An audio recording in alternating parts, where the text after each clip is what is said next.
বিশ্বকাপ সামনে রেখে কানসাসে তৃতীয় দিনের মতো অনুশীলন করেছে বিশ্ব চ্যাম্পিয়ন আর্জেন্টিনা। তবে গোলরক্ষক এমিলিয়ানো মার্তিনেজ এক হাতে সেরেছেন অনুশীলন, আর লিওনেল মেসি আলাদাভাবে নিজেকে ঝালিয়ে নিয়েছেন। Savoy Discoon. Indulgence redefined.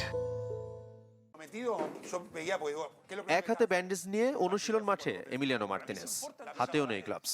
চমকে গেলেন। এভাবেই অনুশীলন করছেন আর্জেন্টাইন গোলরক্ষক। ঝুঁকি নিয়ে অনুশীলনের মূলে আলবিসেলেস্তেদের বিশ্বকাপ ধরে রাখা। ডান হাতের ভাঙা আঙুল নিয়ে ইউরোপা লিগ জিতেছেন দিবো। তবে খেলা হবে না হন্ডুরাস ও আইসল্যান্ডের বিপক্ষে প্রস্তুতি ম্যাচ। কিন্তু বিশ্বকাপে আলজেরিয়ার বিপক্ষে শীর্ষ পছন্দই তিনি। এমিলিয়ানোর ইনজুরি থেকে এই ম্যাচের দৈর্ঘ্য 27 দিন, যে সময়ের মধ্যে পূর্ণ সুস্থ হয়ে উঠবেন তিনি। কানসাসে আর্জেন্টিনার তৃতীয় দিনের অনুশীলন ছিল সবার জন্য উন্মুক্ত। যুক্তরাষ্ট্রের তাপমাত্রা বিবেচনায় স্থানীয় সময় বিকাল 5:30টায় শুরু হয় অনুশীলন।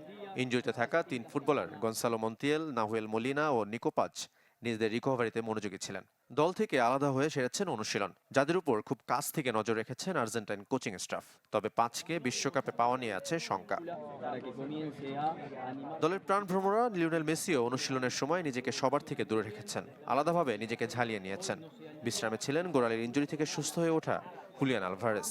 রিকভারির জন্য তাকে সময় দিয়েছেন কোচ লিওনেল স্কালোনি। বিশ্বকাপের আগে হন্ডুরাসের বিপক্ষে প্রথম প্রস্তুতি ম্যাচ খেলবে লিওনেল স্কালোনির দল। অনুশীলনে সেই ম্যাচের সম্ভাব্য একাদশ বেছে নিয়েছেন স্কালোনি। শাফাত মিদুল, চ্যানেল 24।